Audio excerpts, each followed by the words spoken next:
How are you guys doing? It is Friday, September 11th, 2020, out here in this quarantine.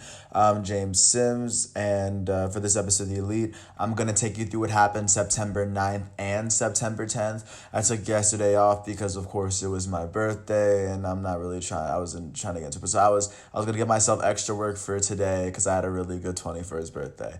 But before I get into it, I'm like I said, there's a new sport getting. This is my first episode of the 2020 NFL season. As football was played last night, and I'm gonna get to that at the very end. So I mean, if you're trying to get to that, you could skip to the very end.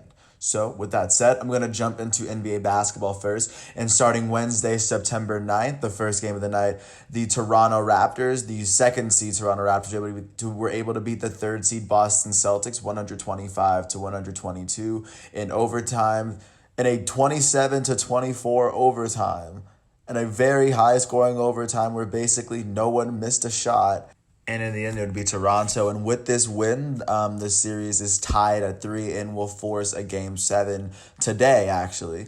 But to go into the game, the Boston Celtics on their side, for them, Daniel Tice, their center, would finish with 18 points, 7 rebounds, 2 assists. He shot 9 for 11 for the field in 47 minutes played, Daniel Tice, in double overtime. And it would go, and Marcus Smart, their guard, would finish with 23 points, 11 rebounds, and 10 assists. He shot 7 for 15 from the field, 6 for 11 from 3, and he made all 3 of his free throw attempts. He played an amazing game. Jason Tatum, the Boston Celtics elite forward, finished the game with 29 points, 14 rebounds, and 9 assists, shooting 9 for 21 from the field, 4 for 8 from 3, and 7 for 10 from the free throw line in an attempt to clinch the spot in the Eastern Conference Finals. Jaylen Brown, their shooting guard, would finish with 31 points, with shooting 11 for 30 in 51 minutes. He shot 4 for 13 from 3, made all 5 of his free throw attempts. He also, with his 31 points, he also had 16 rebounds on the game as a shooting guard. And like I said, with the Celtics, all 5 of their starters played at least 47 minutes. 4 of them played 50 minutes. And then for the Toronto Raptors, starting off the bench, Serge Ibaka, their center, would finish with 13 points, 3 rebounds, and 3 blocks in 21 minutes. Norman Powell would finish with 23 points and a couple rebounds in 38 minutes as he shot 6 for 11 from the field. Out of their starters, OG Anunoby, their forward, would finish with 13 points and 13 rebounds in 50 minutes. Pascal Siakam would finish with 12 points, 8 rebounds, and 6 assists, shooting 5 for 19 in 54 minutes. Fred VanVleet, their shooting guard, would finish with 21 points, 9 rebounds, and 7 assists, shooting 7 for 22 in 51 minutes. And Kyle Lowry, their point guard, would finish with 33 points, 8 rebounds, and 6 assists, and some very big shots down the stretch to help give them this win. And like I said, big win for the Raptors. They stay alive, they keep their heads above water, and they still remain in this series.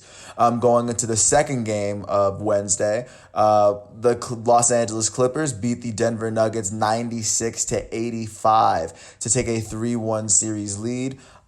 Starting with the Denver Nuggets off the bench, Michael Porter Jr., their forward, finished with 15 points and 6 rebounds, and he said some stuff that should have been kept in-house, so he might be in the doghouse for the Denver Nuggets for the rest of this series.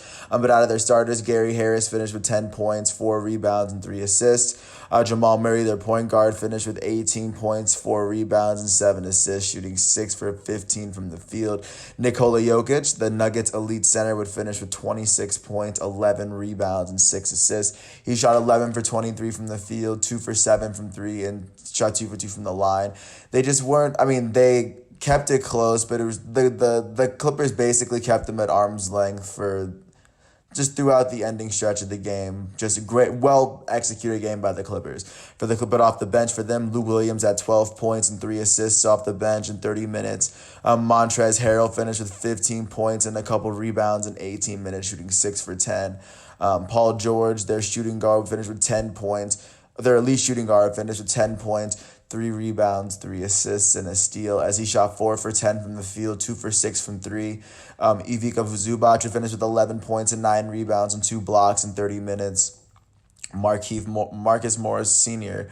would finish with 11 points, a rebound and assist. He's shooting 4 for 6 from the field.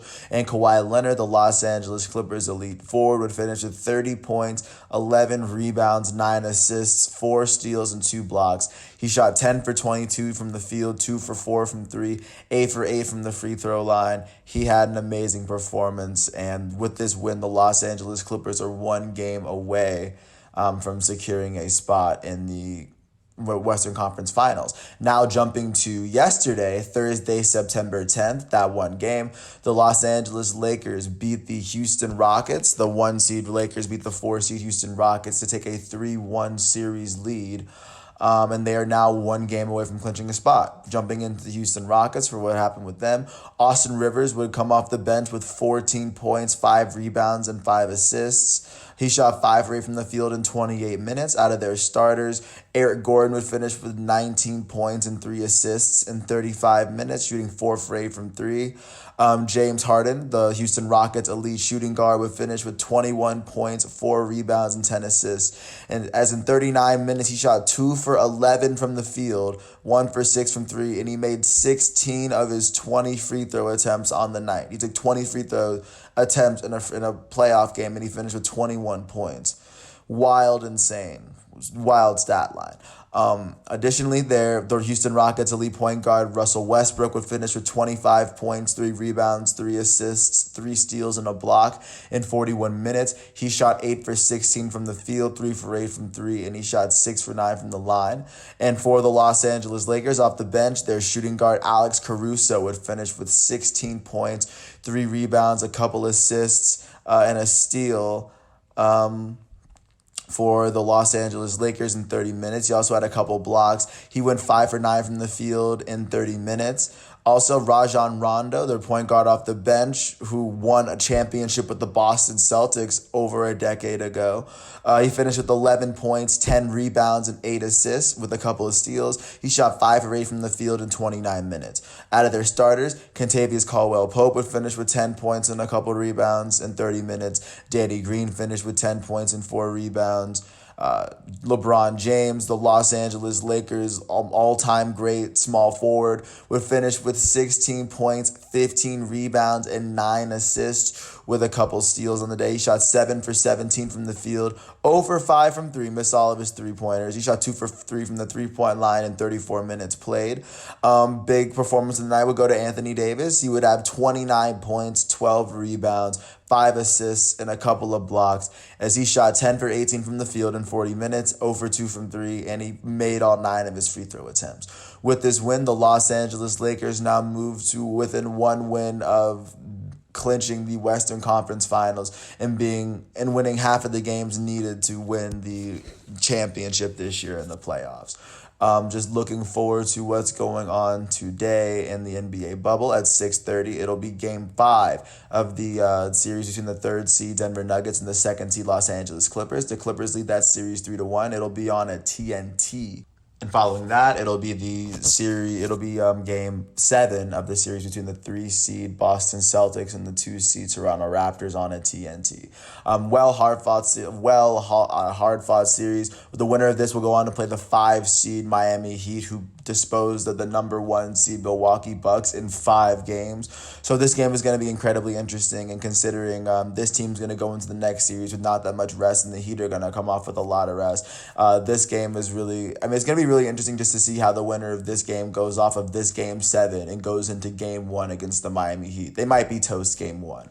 But right now, that's the NBA. Right now, I'm going to jump into the WNBA to show you what's going on in that bubble, what's going on the past couple days. So starting on Wednesday, September 9th, first, the Phoenix Mercury beat the Connecticut Sun 195. It was a big head-to-head matchup because Skylar Diggins-Smith had 33 points and 6 assists, and then Dewana Bonner for Connecticut had 32 points and 10 rebounds. They were going back and forth, but the Mercury got their 13th win of the season. And the Atlanta Dream would go on to beat the Chicago Sky for their 6th win of the season behind Betnijah Laney's 24 points and 10 rebounds.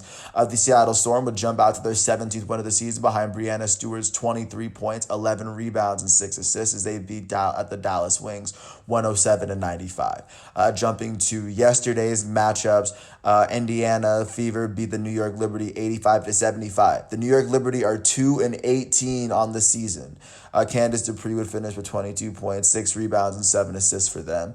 For the Las Vegas Aces, Angel McCutchery would finish with 22 points, 8 rebounds, and 6 assists as they finished with they finished beating the Lynx 104-89. And then the Washington Mystics beat the Los Angeles Sparks 80-72.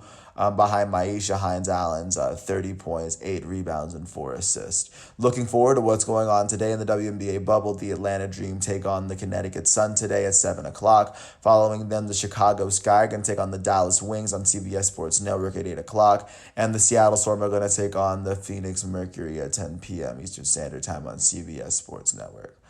Also, I'm going to take you to the Stanley Cup bubble because, of course, playoff hockey is going on as well. Taking you back to what's gone on the past couple of days. Starting off with Wednesday, the Tampa Bay Lightning beat the New York Islanders 2-1 off of a third period goal. It would be Kucherov and Hedman would get the 2 goals for the Lightning to put them above the Islanders, and Vasilevsky would only allow 1 goal to give the Lightning the win. They now hold a 2-0 series lead over the Islanders following that because they won the first game 8-2. Jumping to yesterday's game, the Dallas Stars took a 2-1 series lead over the Golden Knights. After the Golden Knights evened up the game at 2 going into overtime, the Stars were able to put it above.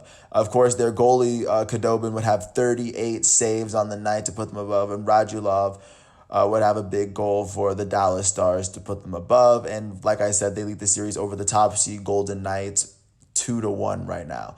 Looking forward to what's going on today. It'll be game 3 between the top seed Tampa Bay Lightning and the 6th seed New York Islanders.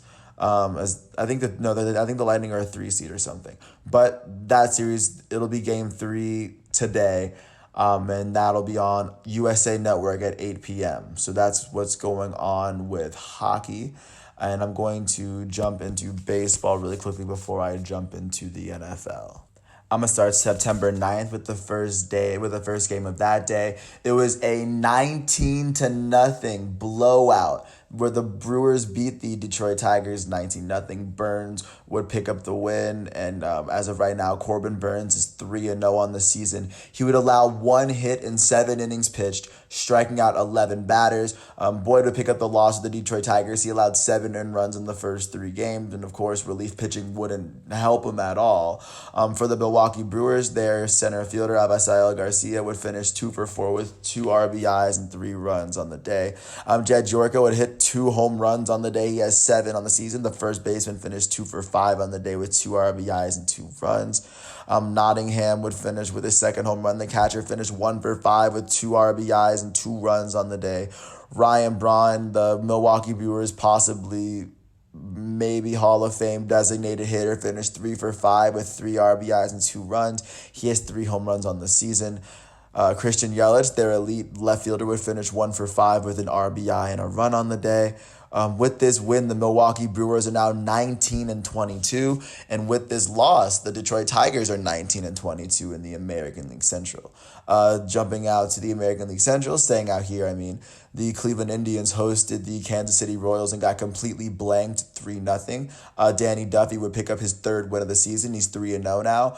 He would allow no earned runs in 5.2 innings pitched, striking out 4 batters. Carlos Carrasco would pick up his 4th loss for the Cleveland Indians. He allowed 1 earned run in 7 innings pitched, striking out 7 batters still. For the Cleveland Indians, their elite shortstop, Francisco Lindor, would go 0 for 4 on the day. Not much going for their hitting. For the Kansas City Royals, their right fielder, Whit Merrifield, would finish 2 for 4 on the day. Their shortstop, Adalberto Mondesi, would finish 1 for 4 with an RBI on the day. Their center fielder, Hector Olivares, would finish 2 for 4 with an RBI and a run. And their second baseman, Nicky Lopez, would finish 3 for 4 with an RBI. With this win, the Kansas City Royals are 16-28, and at that moment, the Cleveland Indians would be 26-17. I guess I'll wait until I finish reading the I'll finish reading the score from the games from yesterday, and then I'll go over the standings. So of course, staying out in the American League Central, the Chicago White Sox were hosted by the Pittsburgh Pirates and beat them 8-1. Dunning would pick up his first win of the season as a starter. Dane Dunning would go on to allow no earned runs at all, striking out 3 batters in 6 innings pitched. Brubaker picked up the loss for the Pirates, giving up 7 earned runs in 5 innings pitched. For the White Sox, their third baseman, Yoan Moncada, would finish 2 for 5 with an RBI and a run. Their catcher, James McCann, would finish 2 for 3 with 4 RBIs and 2 runs on the day.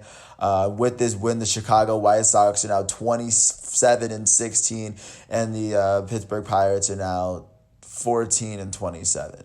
Of course, jumping out for a little bit to the National League Central, the Chicago Cubs hosted the Cincinnati Reds, and the Reds were able to blank the Chicago Cubs 3-0. There were a lot of shutouts that day. Trevor Bauer would pick up his third shutout of the or not his third shutout. I mean, he would have his third start where he would allow no earned runs. He would allow no earned runs in 7.2 innings pitched, striking out 10 batters. Yu Darvish would pick up his second loss of the season for the Cubs as he allowed 3 earned runs, striking out 9 batters in 6 innings pitched. For the Chicago Cubs, their elite shortstop Javier Baez would finish 0 for 4. He struck out twice. For the Cincinnati Reds, their second baseman Mike Moustakas would finish 1 for 4 with 3 RBIs and a run. And Akiyama would finish 2 for 4 on the day. Jumping out to the West, the Texas Rangers hosted the Los Angeles Angels and beat them 7-3. Cody would get the start, but he wouldn't go on to start 3 innings. Tayron would pick up the loss for the Angels. He's now 0-3 on the season. He allowed 5 earned runs and he struck out 4 batters on the day. For the Los Angeles Angels, their GOAT level center fielder Mike Trout would finish 0 for 4 with a walk and a strikeout on the day. Their elite third baseman Anthony Rendon would finish 1 for 2 with an RBI. For the Texas Rangers, their third baseman, Isaiah Kiner-Falefa, would finish 4 for 4 with 2 runs on the day. He had a pretty big game. Their right fielder, Joey Gallo, would finish 1 for 4 with an RBI and a run. With this win, the Texas Rangers are now 15-27, and the Angels are now 17-27. Jumping out slightly to the National League for a bit, the San Diego Padres hosted the Colorado Rockies, and Zach Davies would pick up his 7th win of the season. He's 7-2 for the San Diego Padres.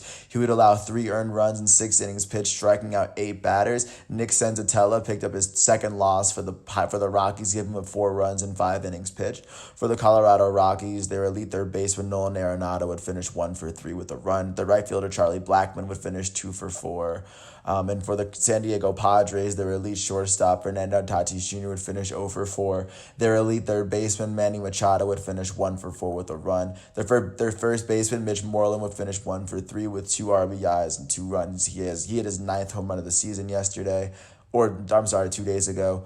Will Myers, their right fielder, would finish 2 for 4 with an RBI and 2 runs.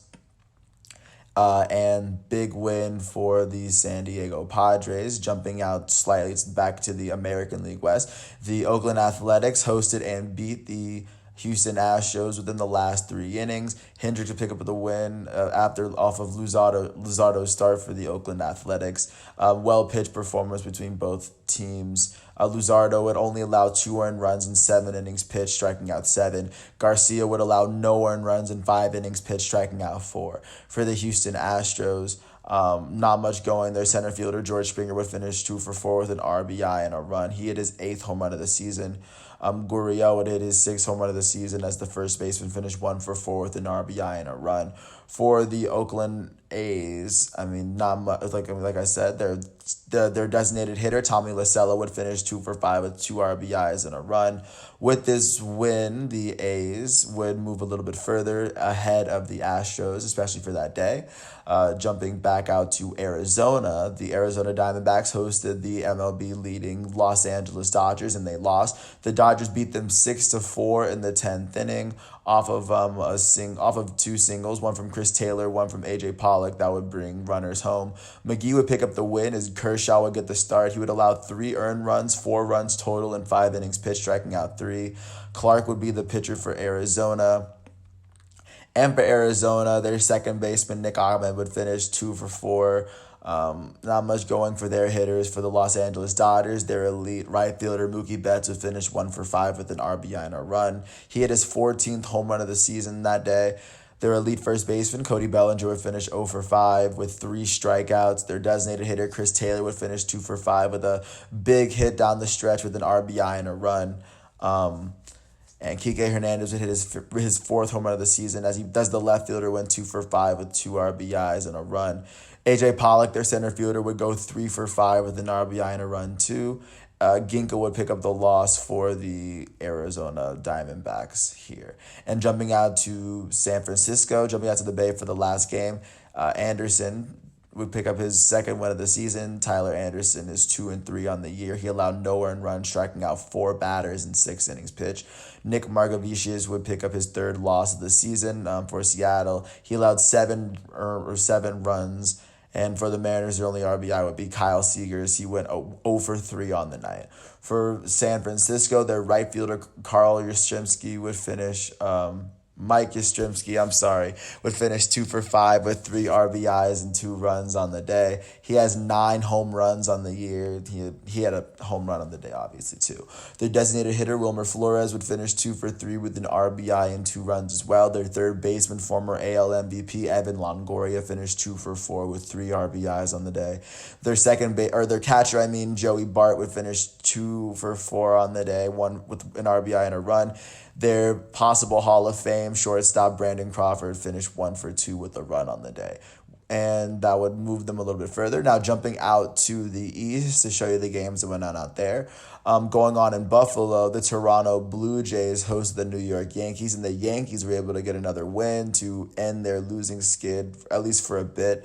Garcia would pick up the win for the Yankees, who would allow 2 earned runs in 7 innings pitched, striking out 6 batters. Right now, Davy Garcia is 1-1 on the season. Tanner Roark will get the start for Toronto. He'd allowed 2 earned runs in 4 innings pitched, striking out 3 batters. For Toronto, not much going on. Their elite designated hitter, Vladimir Guerrero Jr., would finish 0 for 4 on the day. For the Yankees, their third baseman, DJ LeMahieu, would finish 1 for 3 with an RBI and 2 runs on the day. Gleyber Torres, their elite shortstop, coming back, would finish 2 for 5 with 4 RBIs and a run. He hit his second home run of the season. LeMahieu would hit his 5th home run of the season as well for the New York Yankees. Big win for them as well. Staying on the topic of New York, the New York Mets hosted the Baltimore Orioles and beat them 7-6. And it was their go-ahead run in the 8th that would put them ahead because that was their first lead that they took. Familia would pick up the win. Porcello would allow 5 earned runs in the first 4 innings. He gave up 10 hits. Not much going for them, but for the Orioles, their left fielder, Ryan Mountcastle, finished 4 for 4. He's a name that I've been saying a lot recently. He finished with an RBI and a run. Their right fielder, DJ Stewart, finished 3 for 3 with an RBI and a run. Just a lot of hits for the Baltimore Orioles, but they still lost. For the Mets, their first baseman, Dominic Smith, would finish 2 for 4 with a run. Their elite designated hitter, Pete Alonso, would finish 3 for 4 with an RBI and 2 runs. He now has 11 home runs on the season. Jeff McNeil hit his 4th home run of the season. He's been a hot bat for the Mets. He finished 2 for 3 with 3 RBIs and a run. And the Mets, big win for the Mets is it was a big come from behind win, especially with everything going on. And I'm gonna end this day with the game that was quite possibly my birthday present from the Atlanta Braves. The Atlanta Braves set a National League record. 29 runs scored in a game against the Miami Marlins. Grant Dayton would get the win for the Atlanta Braves. Malone would get the start. He would allow 8 runs in 3 innings pitched because let's not forget the Marlins scored 9 runs and 8 of them were in the first 4 innings. But the loss would go to Pablo Lopez. He would allow 7 earned runs in 1.2 innings pitched. Yamamoto, as a relief pitcher, would allow 11 hits, 13 runs total, and 12 earned runs in 2.2 innings pitched, striking out 3 batters. That is incredible to me. Bessie would give up 4 runs. Josh Smith would give up 4 runs as well.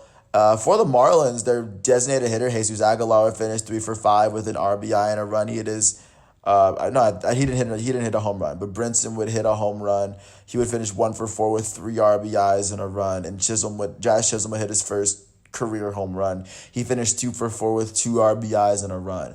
For the Atlanta Braves, their elite right fielder Ronald Acuna Jr. would finish 3 for 4 with 5 RBIs and 4 runs and 3 walks on the day. Ronald Acuna Jr. is right now on the season. He has 10 home runs on the year. For the Atlanta Braves, their elite first baseman Freddie Freeman would finish 3 for 6 with 6 RBIs and 2 runs. And one of those hits was his 1,500th hit of his career, by the way. Freddie Freeman would finish with, he hit his 8th home run of the season. There's catcher Travis d'Arnaud would finish 2 for 7 with 3 RBIs and 2 runs. He had 7 RBIs on the day. Dansby Swanson, their shortstop, would finish 3 for 4 with 5 runs on the day as the shortstop. Austin Riley, their third baseman, finished 2 for 4 with 1 RBI and 5 runs. Their left fielder Adam Duvall would finish in one game. I'm not even kidding. He finished 3 for 4 with 2 walks. He had 9 RBIs and 5 runs. And right now, he had 3 home runs on the day. He now has 13 home runs on the season. He had 9 RBIs in a game. That's crazy. And in his first game back, Ozzie Albies, the Atlanta Braves' elite second baseman, would go 3 for 6 with 2 RBIs and 3 runs.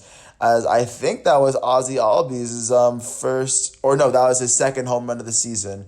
And Ender Inciarte, their center fielder, would finish 2 for 5 with an RBI and a run. And their designated hitter, Marcell Ozuna, would finish 0 for 6 with a run and an RBI. And he had a pretty good game as well. And big all-time win for the Atlanta Braves. And I think, I don't know, a bit of an early birthday present for me. And I'm going to jump now to today's games to take you back out to what's going on, what you missed yesterday with Thursday's games. Start with the first game. Start with the doubleheader. The St. Louis Cardinals hosted the Detroit Tigers and beat them 12-2 in the first game in 12 innings. They scored 7 runs in the third inning, and Jack Flaherty would pick up his 3rd win of the season. He would allow 2 earned runs in 5 innings pitched, striking out 7 batters. For the Detroit Tigers, their first baseman, Jeimer Candelario, would finish 2 for 3 with 2 RBIs and a run. He hit his 6th home run of the year. For the St. Louis Cardinals, their Hall of Fame catcher, Yadier Molina, would hit his 3rd home run of the season. He finished 2 for 4 with 2 RBIs and a run. Additionally, their left fielder, Tyler O'Neill, would finish 2 for 3 with 2 RBIs and a run. Additionally, for the St. Louis Cardinals, just Paul Goldschmidt, their elite first baseman, hit his 5th home run of the year. He would go on to finish 1 for 2 with an RBI and 2 runs. And the St. Louis Cardinals designated hitter, Ranger Ravello, sorry if I butchered your name, he finished 2 for 2 with 3 RBIs and 2 runs on the day. And they would go on to win the first game of the doubleheader. But going on to the second game of the doubleheader, the Detroit Tigers would take that one 6-3 after scoring all 6 of their runs in the last 2 innings. Cisnero would pick up the win for the Tigers. Zimmerman would get the start. Zimmerman would allow only 1 run, 0 earned in 3 innings pitched, striking out 2. Their center fielder, Victor Reyes, would finish 3 for 4 with a run on the day. Their first baseman, Jeimer Candelario, would finish 3 for 3 with 3 RBIs and a run, as he hit his 7th home run in the second game. That's 2 home runs on the day. Their left fielder, Jorge Bonifacio, would finish 3 for 4 with 2 RBIs and a run. Big game for him as he hit his 2nd home run of the game. Following the split in this doubleheader, the Detroit Tigers are now 20-23 in the American League Central, and the St. Louis Cardinals are now 19-18 in the National League Central. Jumping out quickly to the American League Central, the Cleveland Indians hosted the Kansas City Royals. The Royals beat them 11-1. Big rally at the very end to kind of put them up above, and the Cleveland Indians' only run came in the 9th inning. For the Indians, Savali would pick up his 5th loss of the season, and their elite shortstop, Francisco Lindor, would finish 0 for 4 with 2 strikeouts. For the Kansas City Royals, their right fielder, Whit Merrifield, would finish 3 for 5 with an RBI and 2 runs on the day. For the day, their shortstop, Adalberto Mondesi, would hit his 2nd home run of the year. He'd finish 1 for 4 with 3 RBIs and 2 runs on the day. Their designated hitter, Michael Franco, would finish 3 for 5 with 5 RBIs and a run as he hit his seventh home run of the game of the season in the seventh inning. And Olivares, their center fielder, Edward Olivares, would finish 2 for 5 with an RBI and a run. He finished with his third home run of the season. With this win, the Kansas City Royals are now 17-28, and the Cleveland Indians are now 26-18. Staying out Central, but jumping to the National League, the Chicago Cubs hosted and beat the Cincinnati Reds 8-5. Ryan would pick up his first win of the season. Alzolay would get the start. Sonny Gray picked up his third loss of the season, giving up 5 earned runs in a little over 3 innings pitched. But for the Cincinnati Reds, their right fielder Nick Castellanos would finish 2 for 5 with an RBI and a run, as he had his second triple of the season. Eugenio Suarez finished 1 for 3 with a run on the day. For the Chicago Cubs, Chris Bryant, their elite third baseman, former National League MVP, would finish 2 for 4 with a run on the day. Their shortstop, Javier Baez, would go 0 for 5, striking out 3 times. The Chicago Cubs catcher, William Contreras, would finish 4 for 4 with an RBI and 2 runs. He had a pretty big game. Their second baseman, Nico Horner, would go on to finish 2 for 4 with 3 RBIs and a run. With this win, the Chicago Cubs are now 26-19, and the Cincinnati Reds are now 19-25. And that's kind of the Central. I'm going to jump out to the East, go the opposite way of how I went before. Starting out in Washington, the National League East leading Atlanta Braves were able to take a quick one against the Washington Nationals 7-6 to pull out a very quick one. Voth would get the start for the Nationals. He would give up 3 earned runs in 4 innings pitched, striking out 4. Erlin would get the start for the Braves, giving up 5 earned runs in the first 2 innings pitched. But the Braves would eventually get it together. For the Washington Nationals, Trey Turner, their shortstop, would finish 1 for 3 with an RBI and a run. Adam Eaton would pick up his 4th home run of the season as the right fielder finished 2 for 5 with 2 RBIs and 2 runs. Juan Soto, the elite designated hitter, would finish 1 for 2 with an RBI and 2 runs, and he also got walked 3 times. Asdrubal Cabrera finished 2 for 4 with an RBI. They had a pretty good game, a pretty good hitting game for the Nationals, but the Braves just had a better game. Freddie Freeman would hit 2 home runs on the day as he would go on, as the Braves' elite first baseman would go on to finish 2 for 4 with 4 RBIs and 2 runs. He has 10 home runs on the year. Ronald Acuna Jr., the Braves' elite center fielder, would hit his 11th home run of the season. He finished 1 for 3 with 2 RBIs and 3 runs on the day. Dansby Swanson, their shortstop, would finish 2 for 4 with an RBI and a run. The Braves' elite second baseman, Ozzie Albies, would finish 0 for 4 with 2 strikeouts in his second game back. But this is their first game off of their National League record-winning game, and they still were able to pick up this win. With this win, they're 26-18, and the defending champion Washington Nationals are now 16-26 with this loss. Jumping back out to the American League, the Tampa Bay Rays hosted the Boston Red Sox, and the Red Sox beat them 4-3 off of a 7th-inning run coming from Rafael Devers' single to put them above. Rafael Devers would have a really big game for Boston. The third baseman would finish 3 for 4 with 3 RBIs and a run. He now has 10 home runs on the season, as his season really started to kick up as of very, very recently. But it was still a very good pitching performance. Fleming would get the start for the Rays. He would allow 3 earned runs in 4 innings pitched, striking out 5 in his start. Kickham would get the start for the Red Sox, allowing 2 earned runs, striking out 8 batters in 4 innings pitched. Before the Tampa Bay Rays, their center fielder Will Margot would finish 2 for 5 with a run. For the Boston Red Sox. In addition to Rafael Devers, their second baseman Arroyo would finish 2 for 4. With this win, the Boston Red Sox are 16-29, and the Tampa Bay Rays, leading the American League East, dropped to 28-16. Jumping out to Miami, the Marlins hosted the Philadelphia Phillies and were able to beat them and walk them off in the 9th inning off of a single from Jorge Alfaro. Big win for the Miami Marlins, and they kind of move up and get better playoff positioning. Arrieta he would have to start for the Philadelphia Phillies. He would have a no decision. He would allow 3 earned runs in 5.5 innings, or 5.2 innings pitched, striking out 3 batters. Alcantara would get the start for the Marlins, allowing 3 earned runs, 6 runs total, striking out 4 batters. And for the Philadelphia Phillies, their elite right fielder Bryce Harper would finish 0 for 3. He'd walk twice. Their catcher JT Realmuto would finish 2 for 4 with 2 RBIs and a run. He had his 11th home run of the season for them. Alec Boehm, their third baseman, who's low key been really really good for them as of late. He finished 2 for 3 with an RBI and a run as well for the Philadelphia Phillies. For the Miami Marlins, big game for them as well. Their left fielder, Corey Dickerson would finish 2 for 4 with 3 runs. Their center fielder, Starling Marte, would finish 3 for 5 with 4 RBIs on the day. Just big game from those two, and their catcher Alfaro would finish 2 for 5 with 2 RBIs. With this win, the Marlins are 20-19, and the Phillies are 21-19 with this loss. But last but not least, I'm going to jump out west to show you what's going on out there. Starting in Oakland, the A's hosted the Astros, and the A's were able to beat the Astros 3-1, scoring all three of their runs in the 6th and 7th innings. Manaea would get the win for the A's. He's 4-2 on the season. He would allow 1 earned run in 7 innings pitched, striking out 4 batters. And Urquidy would pick up his first loss for the Astros, and he had a pretty good game. He would allow only 2 earned runs in 6 innings pitched. He would only have 1 strikeout, but that's still a pretty big game. For the Astros, their elite third baseman Alex Bregman will go 0 for 4, and he's starting to get back into things.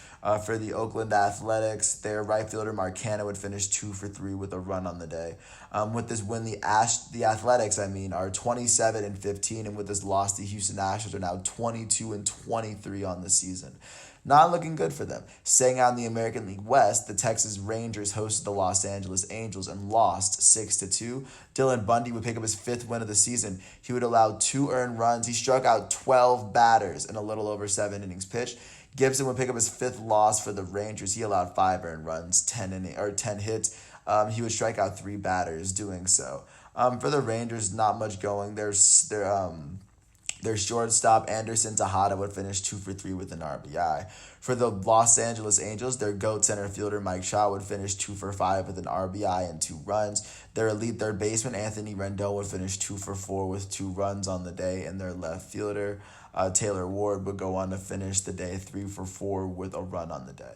With this win, the Los Angeles Angels are 18-27, and the Texas Rangers are 15-28. And Dylan Bundy is now 5-2 on the season. I'll say that again. That's a big pitching performance from him as well. Jumping out to the National League West, the San Diego Padres hosted the San Francisco Giants and were able to beat them 6-1. Morejon would pick up the win as off Paddock's start. Paddock would only pitch 2 innings. He gave up 1 earned run and struck out 4. Cahill would get the start for the San Francisco Giants, giving up 4 earned runs in 3 innings pitched, striking out 3.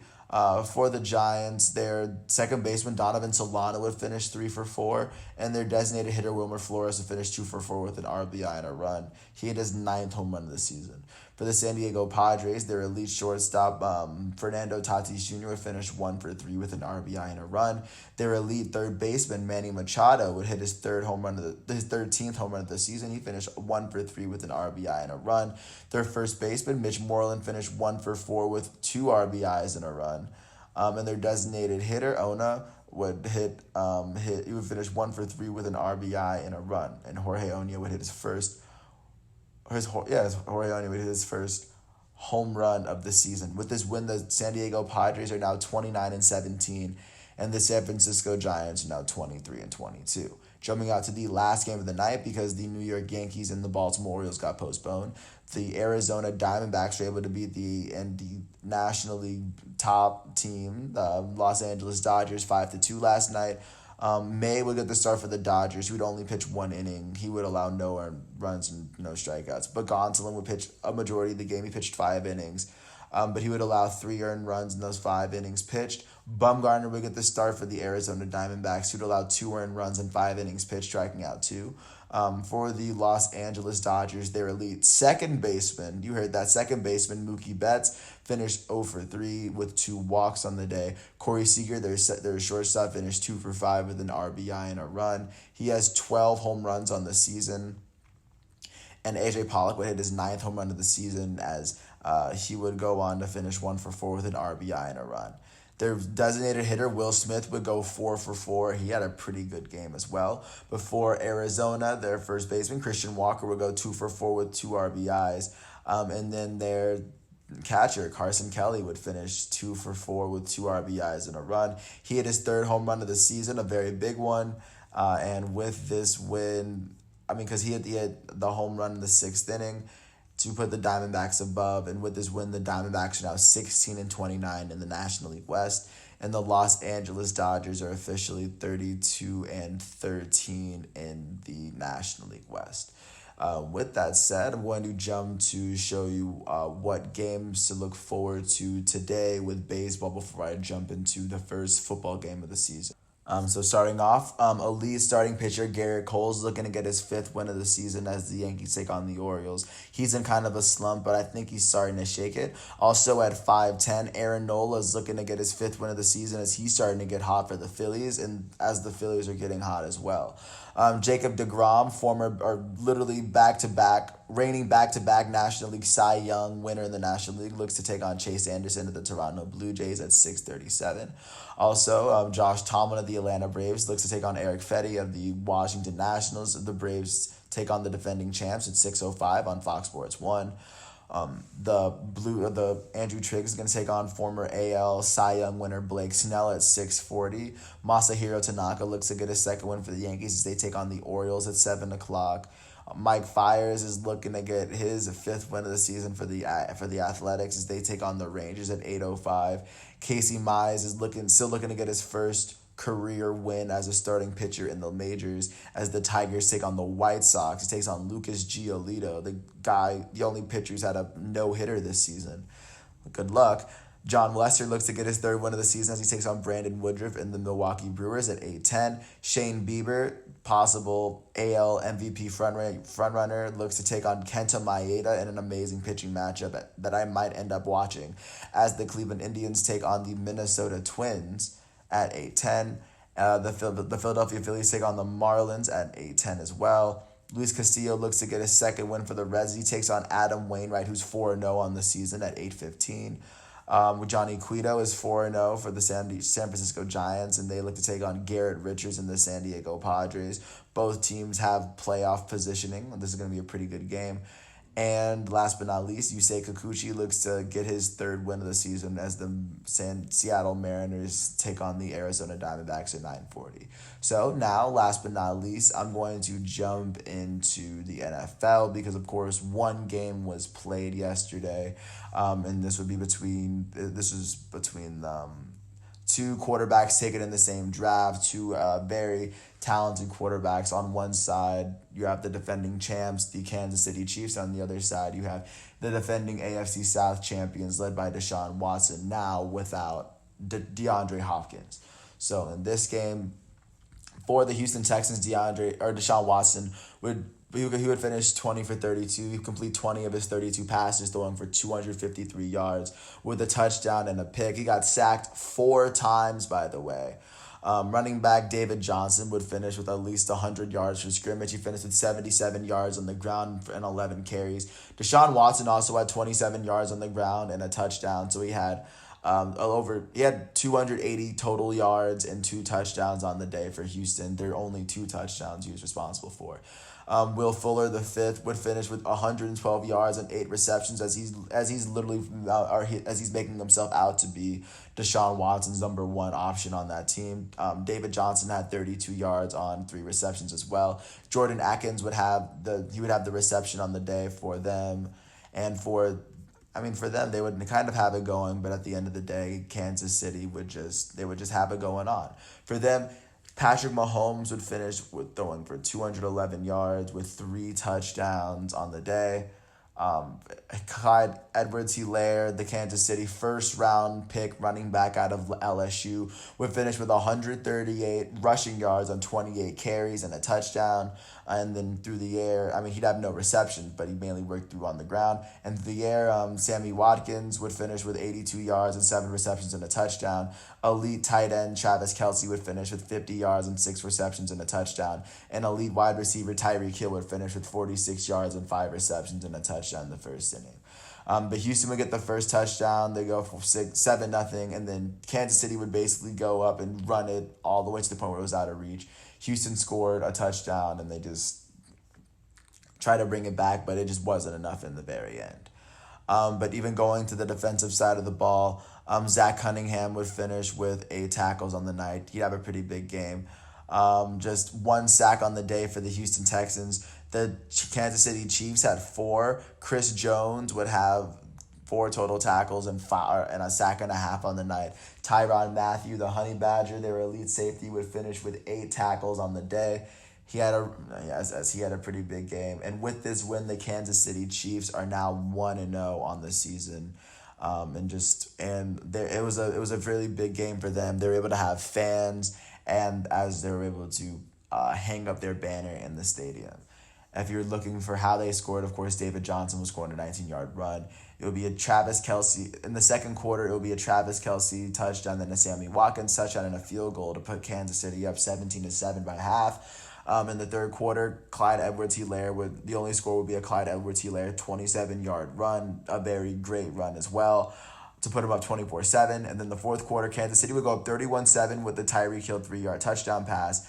And then Deshaun Watson would complete a touchdown pass he'd complete a touchdown pass to make it 31-13 because the conversion failed. It would make it 31-13. Deshaun Watson would run it in and make it 31-20, but then Kansas City would just make a field goal because there was only like 2 minutes left, and they just ran the clock out basically. But really big, and a very comfortable win for Kansas City, and they're starting out to look pretty strong. And even though they lost by 2 touchdowns, I wouldn't count this Houston Texans team out. But that's what to look forward to, and then on Sunday I will go over what games to look out for, and then on Monday I will give you the rundowns for the games after the fact. But with that said, I really appreciate you guys for listening to all 46 minutes of this piece. Once again, it is Friday, September 11th, and I didn't do an episode yesterday because it was my birthday, so I'm basically doing both of those shows and combining it into today. So thank you once again. I'm James Sims. This is The Elite, and peace out. Thank you once again.